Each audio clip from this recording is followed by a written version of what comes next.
अस्सलाम वालेकुम। New news से मैं हूं वजीहा अब्बास। हेडलाइंस आपने जानी। बुलेटिन के आगाज़ में सबसे पहले बताएंगे वज़ीर आज़म शहबाज शरीफ से वज़ीर आला खैबर पख्तूनख्वा सुहेल आफरीदी की मुलाकात। खैबर पख्तूनख्वा की सिक्योरिटी सूरत हाल, हुकूमती अमूर पर तबादला ख्याल। वज़ीर आज़म ने सूबे में अमन व अमान के लिए वफाकी और सूबाई हुकूमत के ताउन को नागुज़ीर करार दिया है। शहबाज शरीफ ने कहा सूबाई हुकूमत इंसदाद दहशतगर्दी के लिए सूबाई इदारों को मजबूत करे। वफाकी और सूबाई हुकूमत दहशतगर्दी के मुकम्मल खात्मे के लिए मुश्तरका काविशें जारी रखेंगे। और वज़ीर आला सुहेल आफरीदी ने कहा वज़ीर आज़म से मुलाकात में बानी से मुतालिक कोई बात नहीं हुई। दहशतगर्दों का कोई मजहब, मुल्क या सूबा नहीं है। वफाकी वज़ीर अमीर मकाम ने कहा दहशतगर्दी पर सब जमातों का एक मौक़िफ़ सामने आना चाहिए। तफसीलात इस्लामाबाद से रिपोर्ट में जानिए।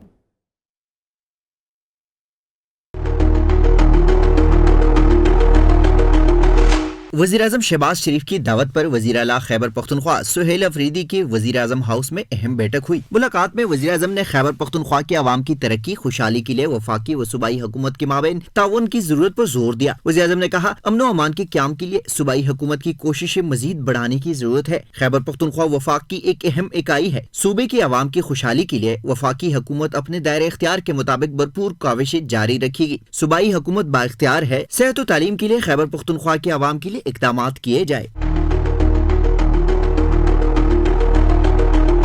मुलाकात के बाद मीडिया से गुफ्तगू में वज़ीर आला खैबर पख्तूनख्वा सुहेल अफरीदी ने कहा वज़ीर आज़म से मुलाकात में बानी से मुतालिक कोई बात नहीं हुई। वज़ीर आज़म ने कबाइली अज़ला के रुके हुए 26 अरब रुपए जारी करने की हिदायत कर दी। दहशतगर्द का ना कोई सूबा और ना ही मुल्क होता है। ईद के बाद वज़ीर आज़म से फिर मुलाकात होगी इंशाअल्लाह ताला।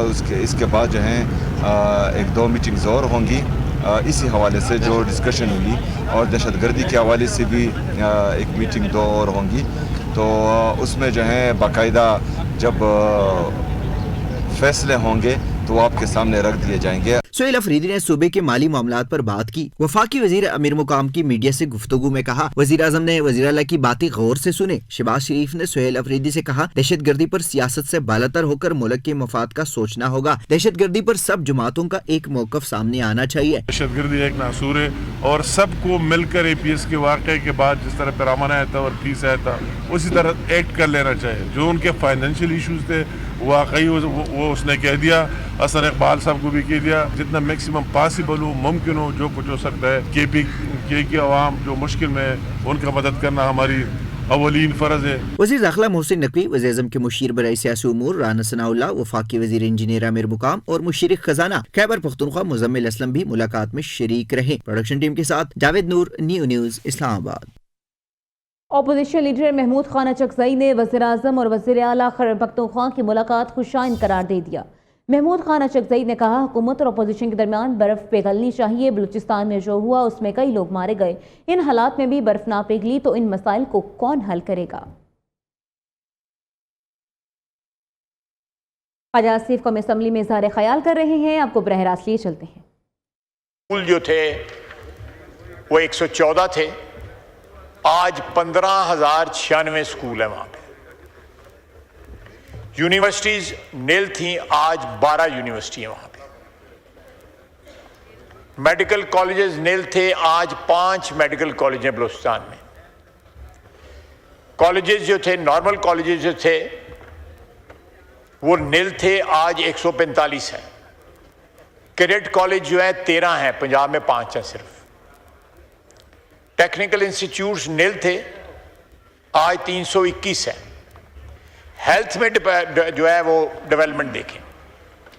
मेजर हॉस्पिटल्स 3 थे पार्टीशन के वक्त, आज़ादी के वक्त, आज 13 हैं।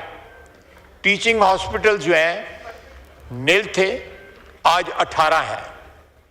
DHQs जो है नील थे, आज 33 हैं। BHU नील थे, आज 756 हैं। डिस्पेंसरीज 6 थी, आज 541 हैं।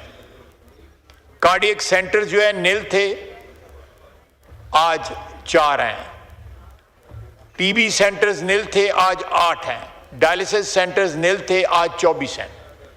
हो सकता है कि इनका फंक्शन जो है वो उतना एफिशिएंट ना हो करप्शन की वजह से। करप्शन एक ऐसा दीमक है जो हमारे एक नेशनल जो स्ट्रक्चर को खा रहा है। इसमें कोई शक नहीं है। तमाम सूबों में करप्शन है, हर लेवल पे, वफाक में भी करप्शन है। लेकिन यहाँ पे बलूचिस्तान में जो है, हमारे वहाँ पे सियासी क़यादत ने, मैं कोई मेरी बात का गलत मतलब ना रहे, सियासी क़यादत सब जगह ही तकरीबन जो है एक ही रंग में रंगी हुई है। किसी जगह पे ज़्यादा रंग चढ़ा हुआ है, किसी पे जगह पे कम रंग चढ़ा हुआ है।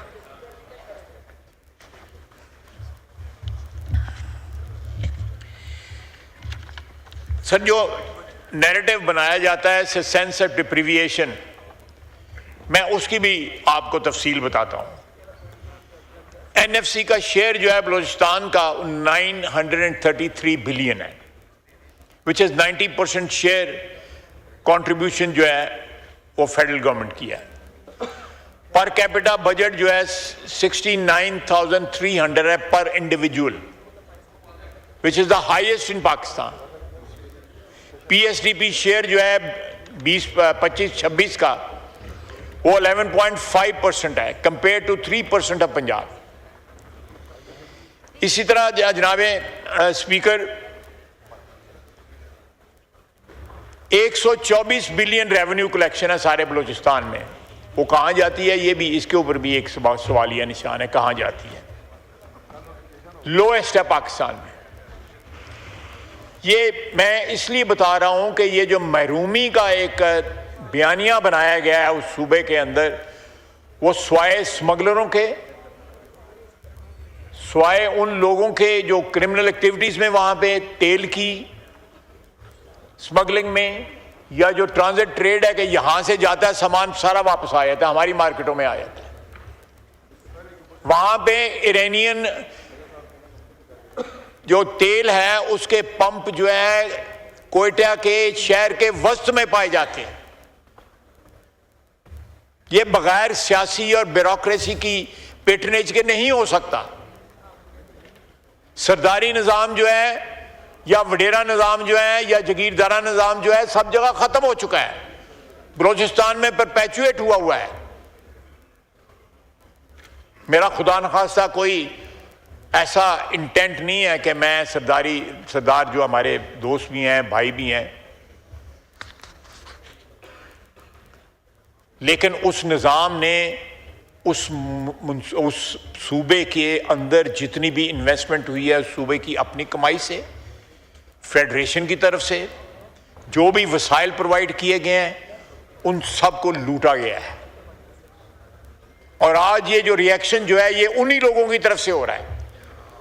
ये वही नेक्सस है जो ने बलूचिस्तान को बैकवर्ड रखने की कोशिश की, डिस्पाइट देयर एफर्ट्स। वहां पे डेवलपमेंट हुई, वहां पे एजुकेशन हुई, वहां पे एमेंसिपेशन हुई आम आदमी की, जो सोची भी नहीं जा सकती थी। ये डिसमेंटलिंग ऑफ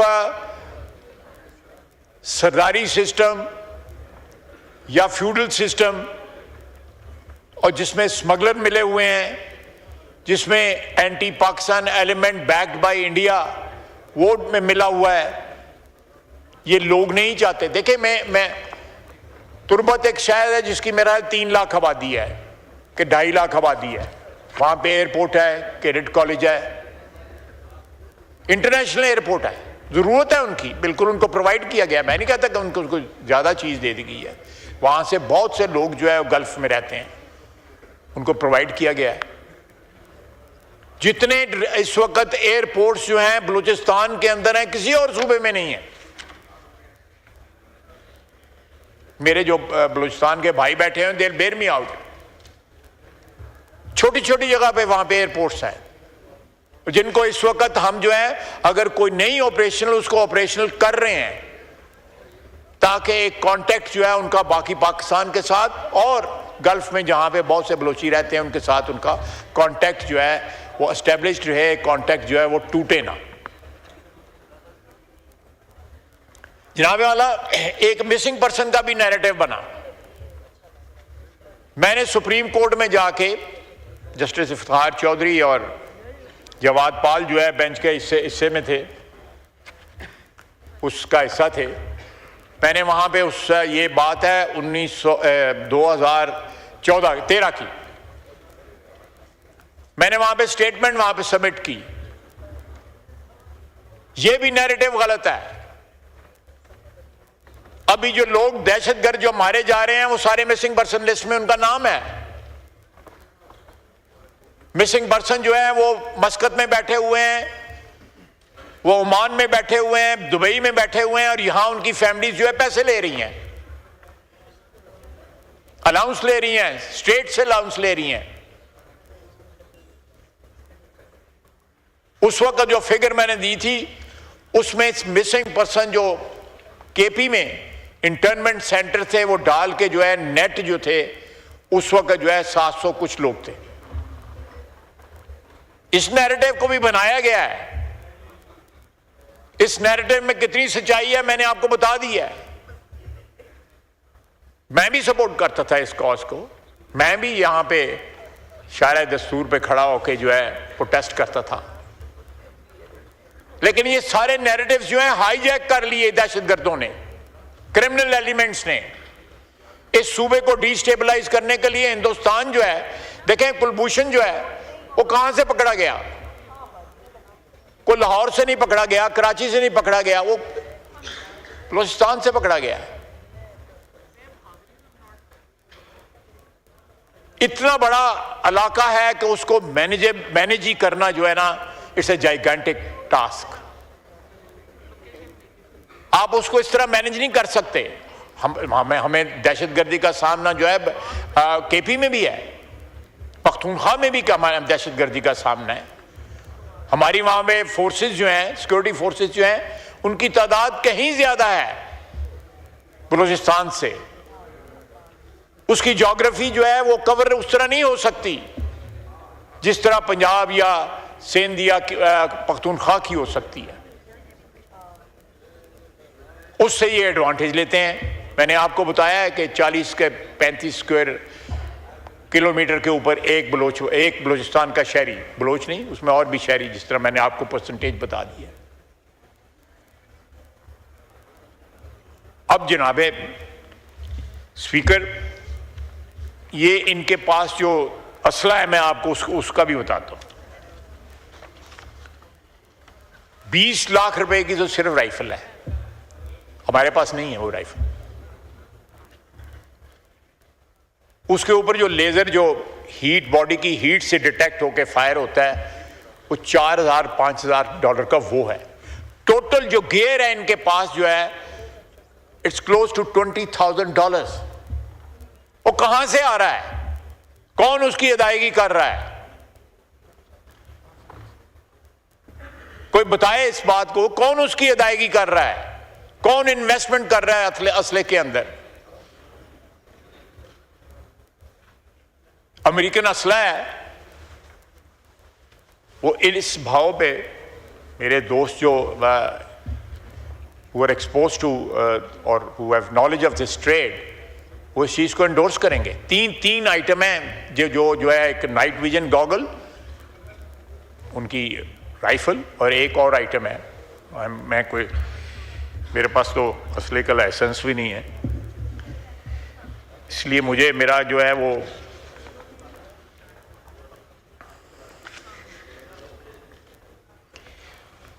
डिस्पाइट रेजिस्टेंस आज भी हमारे दोस्त जो हैं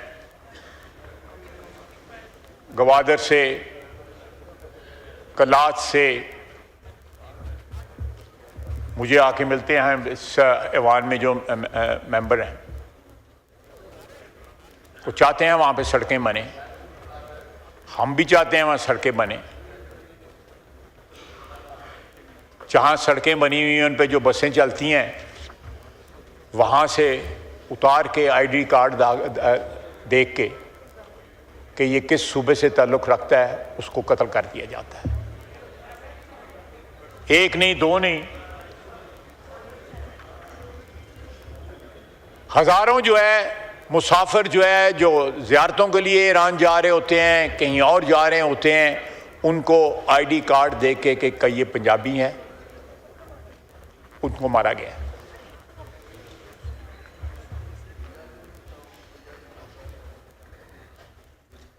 ये तफरीक जो है कहां से प्लांट की गई है? मजदूर लोग हैं, मजदूरों को मारा गया है। जाफर एक्सप्रेस पे किन को मारा गया है? वो कोई अमीर लोग थे या वो ताकतवर लोग थे या उन लोगों के पास कोई इन्फ्लुएंस था कि इस मुल्क की जो है वो डेस्टिनी चेंज कर सकते? वो ये क्या नैरेटिव था कि आप बेगुनाह अफराद को उनकी शनाख्त देख के उनको जो है आप कत्ल कर देते हैं? वो रोजी कमाने वहां पे जाते हैं। किसी भी सूबे में इस तरह नहीं होता। ये सिर्फ और सिर्फ जनाब स्पीकर एक क्रिमिनल जो गैंग है, ये सारा जो ट्रेड है, स्मगलिंग है, ये सारी की सारी इलीगल ट्रेड जो है, उसका जो मिलिट्री विंग है जो उनको प्रोटेक्शन प्रोवाइड करता है वो BLA है, जो अपने आप को लिबरेशन आर्मी कहता है। वो चोरों की आर्मी है, वो बैंडेट्स हैं।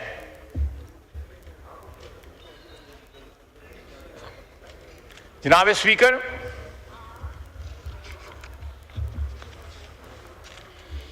ये एक्टिवेट की गई है क्रिमिनल आइडियोलॉजी को जो है गार्ड करने के लिए।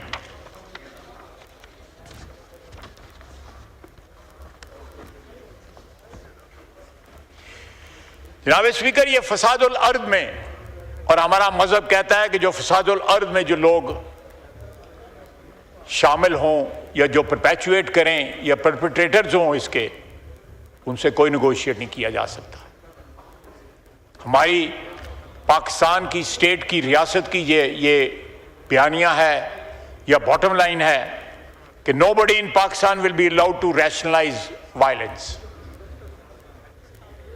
ये आप तशद्दुद को जब रैशनलाइज करने की कोशिश करते हैं, उसको लिबास बनाते हैं कि ये कोई फ्रीडम मूवमेंट है या ये हकूक की जंग है। It's not acceptable.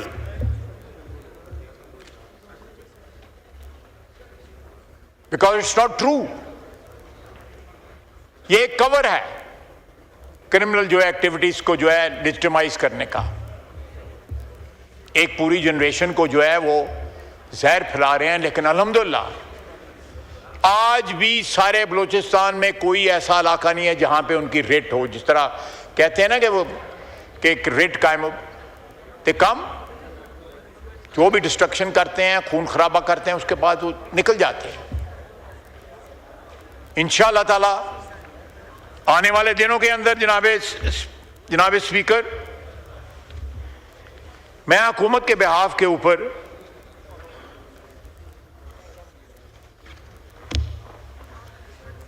ये यकीन दिलाना चाहता हूं कि इन लोगों से कोई नेगोशिएशंस नहीं होंगी।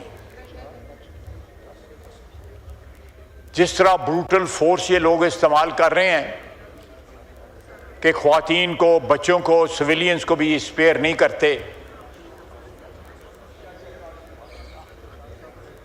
उसी तरह जो है उसका जवाब जो है पूरी रियासत की जो है ताकत के साथ दिया जाएगा।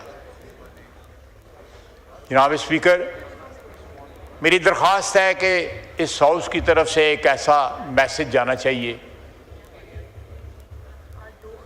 जो हमारे जवान, हमारे फौजी, हमारे FC के लोग, पैरामिलिट्री के लोग, हमारी पुलिस जो है जहां जहां खलफशार है वो लड़ रहे हैं, अपनी जानें कुर्बान कर रहे हैं।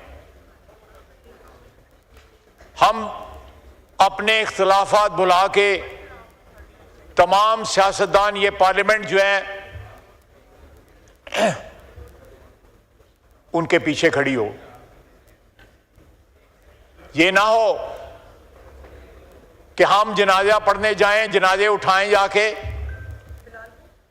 और कोई पॉलिटिकल एलिमेंट जो है या कोई अपने सियासी मफादात के तहफ़्फ़ुज़ के लिए जनाजा पढ़ने भी ना जाए, पुरसे के लिए भी ना जाए उनके घर।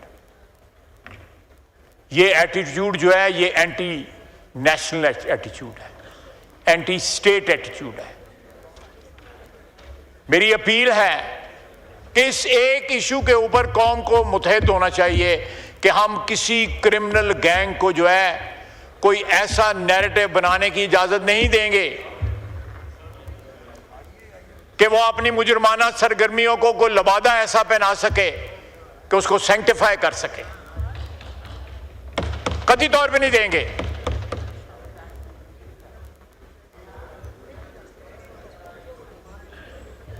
मैं, आपने भी और मैंने भी, राणा साहब बैठे हुए हैं, इन्होंने भी, हमने एक अरसा गुजारा है इस पार्लियामेंट में। मेरी दरख्वास्त है, विद ऑल ड्यू रिस्पेक्ट, इस इंस्टीट्यूशन ने हमें बड़ी इज्जत दी हुई है, इस इदारे ने हमारा कद काठ बढ़ाया हुआ है। इस इदारे के जो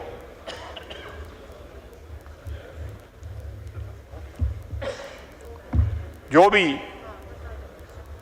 फ़राइज़ हैं या जो भी रिक्वायरमेंट हैं, हमारी इज़्ज़त और आबरू जो बनी हुई है इसकी, उसको एक तरीके से ही पे बैक किया जा सकता है कि ये पूरा ऐवान जो है दहशतगर्दी के ख़िलाफ़ जो है यकजा हो जाए। हम इख्तिलाफात रखें, अपनी लड़ाइयाँ रखें, लेकिन ये 1 पॉइंट एजेंडा जो है इसके ऊपर पूरी कौम को मुत्तहिद होना पड़ेगा। अपने सियासी इख्तिलाफात जो है उनको बिल्कुल होल्ड में रखें, उनके लिए एजिटेट भी करें,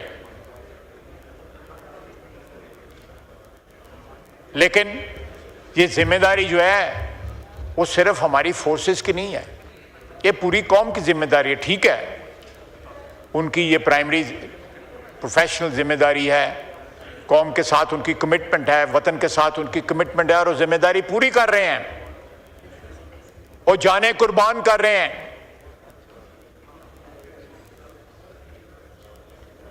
मैंने एक जवान ऑफिसर का जनाजा पढ़ा, 1 महीना पहले उसकी शादी हुई थी।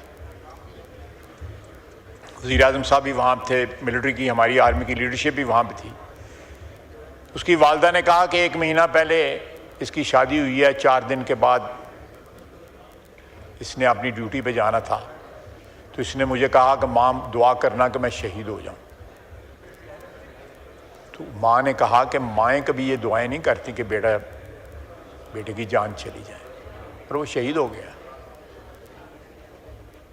ये अवान जो है इन लोगों के खिलाफ, चाहे वो बलूचिस्तान में है, पंजाब में है, सिंध में है, पख्तूनख्वा में है, इस अवान को अपना हिस्सा डालना पड़ेगा। जनाब स्पीकर,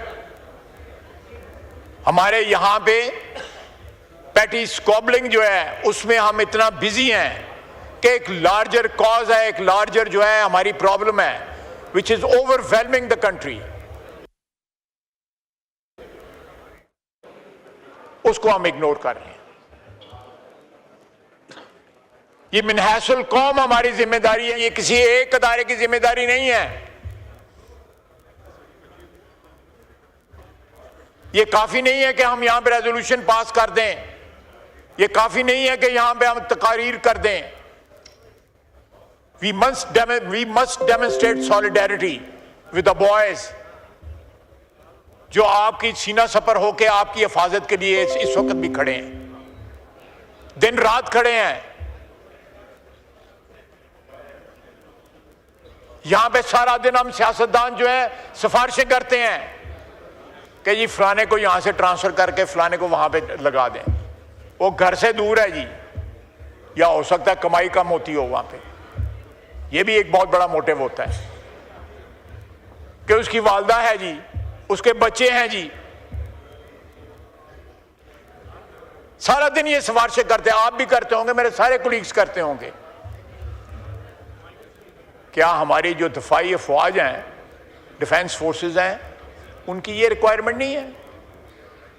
4-4, 5-5 दफा जो है वो अपनी ड्यूटी पे चले गए हैं, जहां से 50% चांस होता है जिंदा वापस आने का।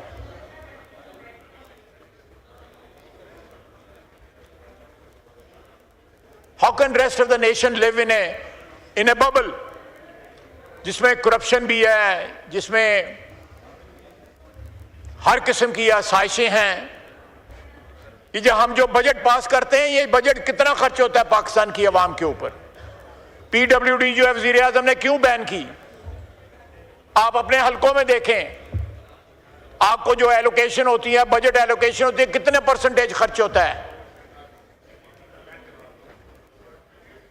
जब नेशनल लीडरशिप जो है वो इतनी बेखबर हो कि करप्शन क्या हो रही है, दहशतगर्दी कितनी हो रही है, ये गपशप लग रही है जनाब। जरा प्लीज काइंडली आप लोग अंदर जाके बात कर लीजिए, अंदर जाके गुफ्तगू कर लें। एक बड़ा एक सीरियस इशू डिस्कस हो रहा है। ये भी एक रिफ्लेक्शन है कि हाउ सीरियस वी आर। जी जी ये भी एक रिफ्लेक्शन है कि पहले वहां पे ख्वातीन गप्पे मार रही थी, अब यहां पे 3 टोले खड़े हैं। It is a reflection on this house. जी ये हमारे किरदार के ऊपर जो है एक रिफ्लेक्शन है।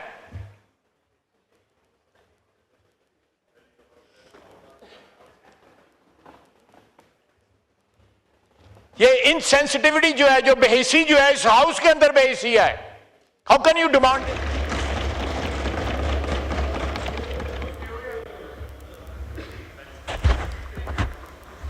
और जॉन एफ कैनेडी ने कहा था, ask not what can your country can give you, say what you can give to your country. ये हम लोग जो लीडरशिप क्लेम करते हैं, जिनको इस पाकिस्तान के गली मोहल्ले में जो लोग हैं उन्होंने इज्जत के साथ यहां पे बिठाया हुआ है, क्या करते हैं? एक सूबा जो है उसमें क्रिमिनल लोग जो हैं, ट्रांजिट ट्रेड से माल कमाने वाले, यहां भी केपी में भी, पख्तूनख्वा में भी ट्रांजिट ट्रेड का माफिया है। वहां भी अफगानिस्तान चीजें नहीं पहुंचती, चीजें वापस हमारी मार्केट में आती हैं। मुल्तान का बंदा नौशहरे में जाके क्यों अपना सामान क्लियर करवाता है?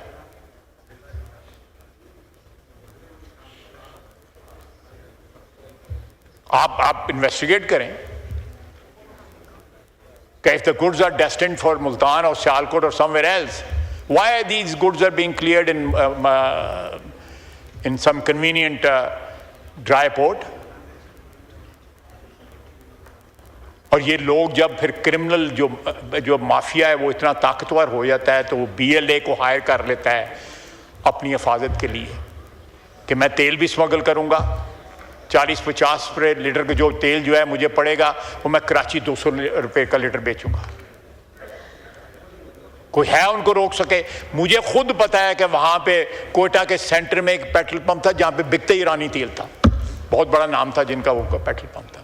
पता होगा मेरे भाई को, महमूद खान को पता ना, देख लें जी। नहीं, बिजली जो है वो किसी अरेंजमेंट के तहत आती है वो। जी जी काइंडली एड्रेस द चेयर। लेकिन ये मैं जनाब स्पीकर, मेरे कहने का मतलब है कि this is a wake up call. 177 जो है टेररिस्ट जो है वो हलाक हुए हैं, लेकिन ये भी तो सोचना चाहिए कि ये आज से नहीं सालों से हो रहा है कि वहां से बसों पे उतार के ID कार्ड देख के लोगों का कत्लेआम किया जाता है। वो ज़ायरीन होते हैं, वो गरीब गुरबा होते हैं, बसों के ऊपर जो है कोई अमीर आदमी सफर नहीं करता।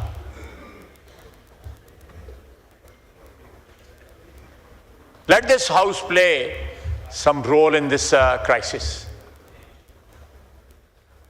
नहीं तो हम कोई इतने रेलेवेंट पहले भी नहीं है, बिल्कुल इरेलेवेंट हो जाएंगे। वमा अलैना इल्लल बलाग। मैं एक अनाउंसमेंट करना चाह रहा हूँ। The house is being informed that the delegation Islamabad से दिफा ख्वाजा मोहम्मद आसिफ का कौमी असम्बली में इज़हार ख्याल था। उनका कहना था हुकूमत स्मगलिंग की रोकथाम के लिए सख्त इक़दाम कर रही है। और इसी के साथ न्यूज़ बुलेटिन से फिल वक्त इतना ही।